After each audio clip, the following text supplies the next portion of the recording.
Hi everybody, it's me Spring, the fiber enthusiast. Welcome to my fiber studio. Let's see, we're gonna go ahead and jump right in there. This is our Saturday weekly podcast episode. It's because of you, and you guys way in the back. Yeah. All of the people that have come over and hung out with me each and every week allows me to have motivation to continue. You give me feedback in the comments and let me know what you think or what you would do with something, and all of that generates and helps promote new content each and every week. So don't think that your comment doesn't count. By all means, it sure does. If you are new here, hey, welcome in. It's a little crazy here. We're just starting to get back into the swing of things. Had surgery the beginning of middle of last month, and we are now finally getting into a recovery stage, and I can be me and more proactive in the fiber community. Every Monday, Tuesday, Wednesday, 6 a.m. Eastern Standard Time is a video released that is educational in some way.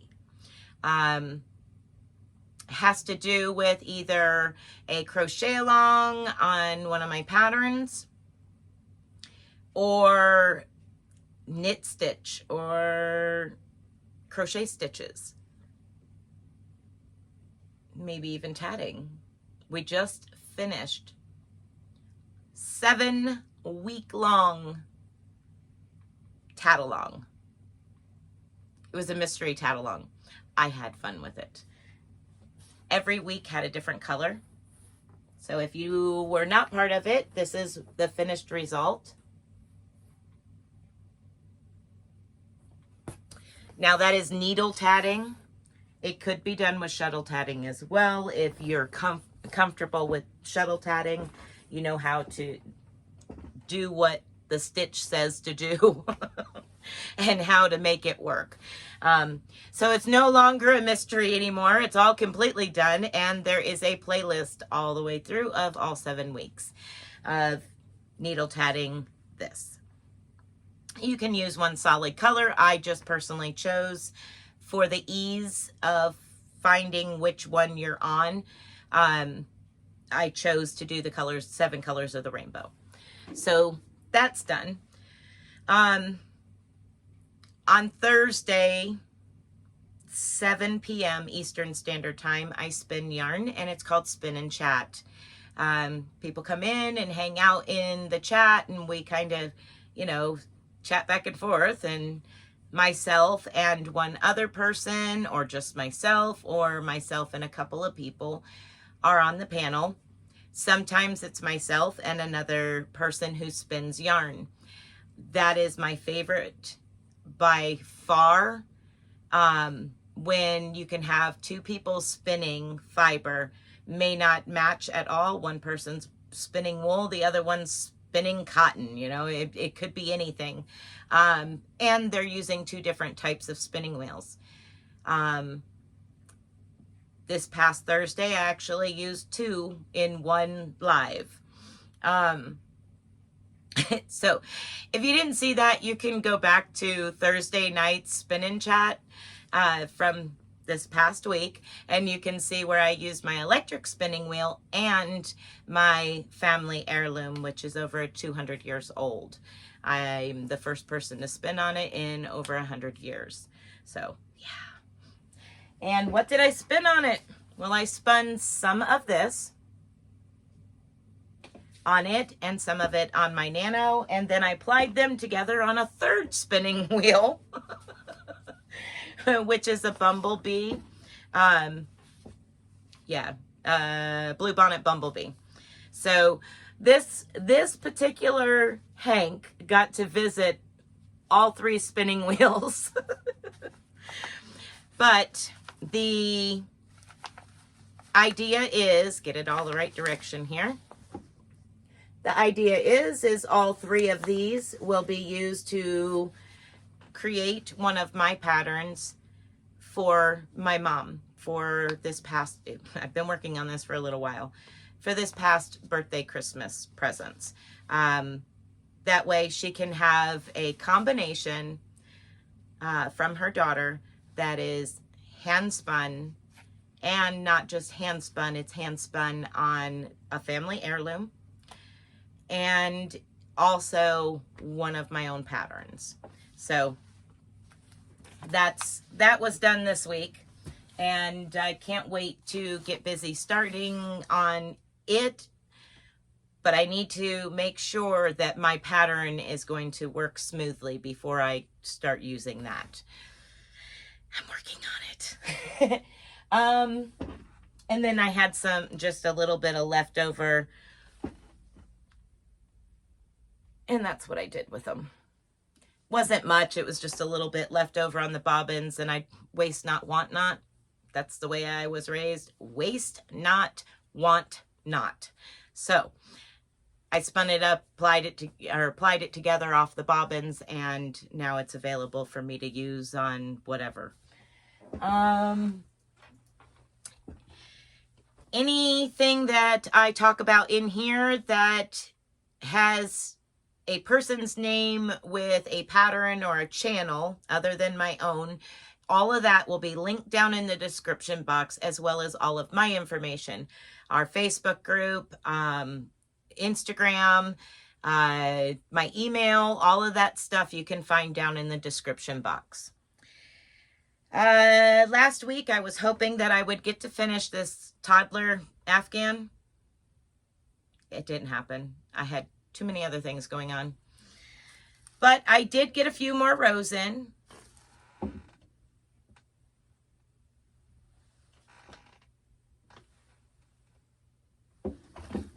I got about 6 more rows done, and I'm just about to the halfway point, or no, I am past the halfway point.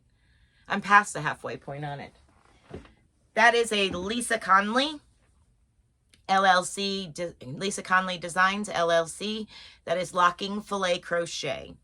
I will, like I said, link all of that stuff down below. Connie, just another stitch. She posted for testers for some beanie patterns. She does knitted color work beanies. Most of them are holiday themed. And she had a bunch done that she ended up getting sick and not being able to get out to testers around the time of the holidays. But she has finally felt better and been able to get them out. So she put out for testers. I told her, sure, I'll test if you want me to. She sent me the pattern, and here we are.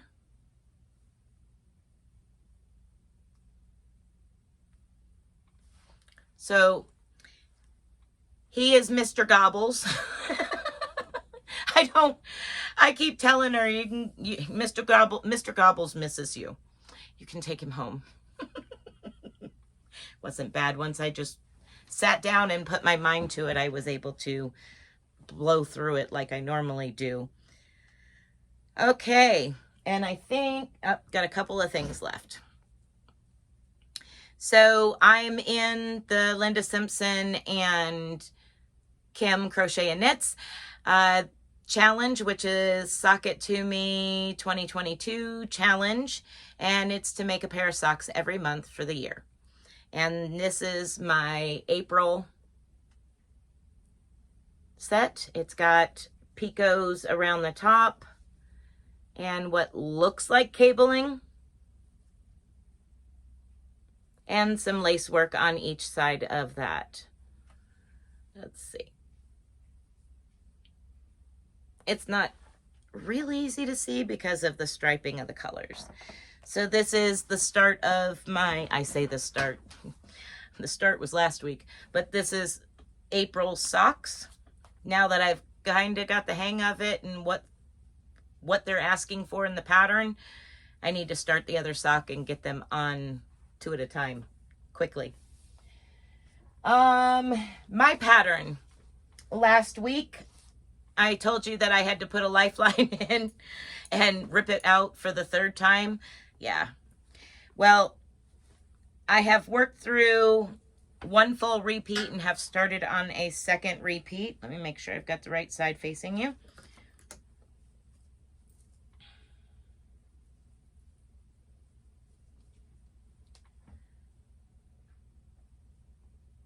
So it's lacy and cables. Still not real happy with my cables. I'm going to have to potentially do something a little bit different before I go much further with this pattern. I've got it written up. I'm just not happy the way the cables are lining up. So I'm probably going to be changing the cable section a little bit. But at this point, I'm ready to just keep going. We'll see what happens. So I'm into the second repeat of rows, and it's 15 row repeat.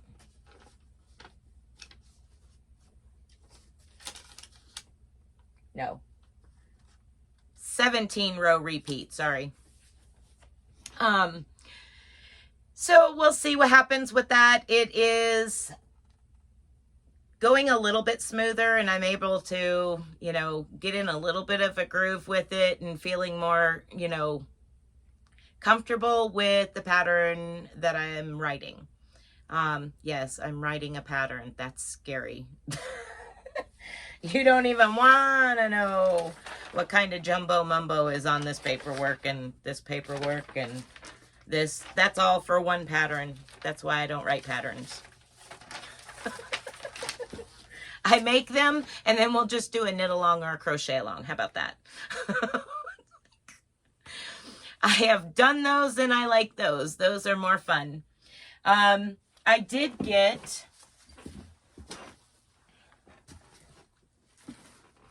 this in, and it's Crochet Surprise Box, first ever box.